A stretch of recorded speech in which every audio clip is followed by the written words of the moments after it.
দোল দিয়েছিল কাওয়া কাদের, তিনি সবসময় কা কা কা করতেন।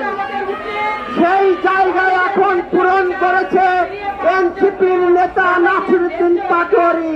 তিনিও দেখছি এখন কা কা করছেন, বিএনপিকে সবক দিচ্ছেন।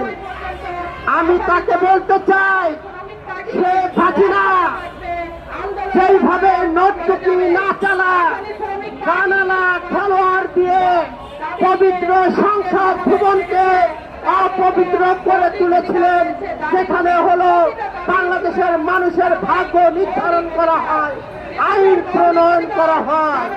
এই নাসিরউদ্দিন পাটোয়ারি আবার দেখছি শেখ হাসিনার ভাষায় নর্তকী নাচালা এবং অন্যান্য ব্যক্তিদের নিয়ে তারা পার্লামেন্টে স্বপ্ন দেখছেন। তিনি গতকালকে বলেছেন তাদের নাকি 1100 সংসদ সদস্যের এমপি বিক্রি হয়ে গিয়েছে। নাসিরউদ্দিন পাটোয়ারি, তাহলে তো আপনার আর টেনশন নাই, আপনি কাওয়া কাদেরের স্থান পূরণ করছেন।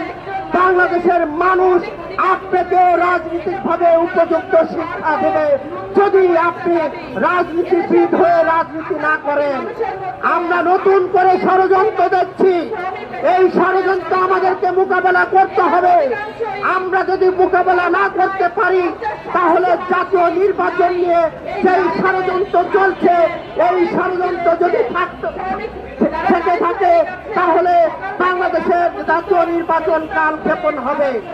বন্ধুরা, আমরা এখানে যারা আছি আজকের যেই দাবি নিয়ে, এই দাবি আমাদের একক কোনো দাবি নয়, এই দাবি বাংলাদেশের গণমানুষের দাবি, এই দাবি বাংলাদেশের সার্বভৌমত্বর দাবি।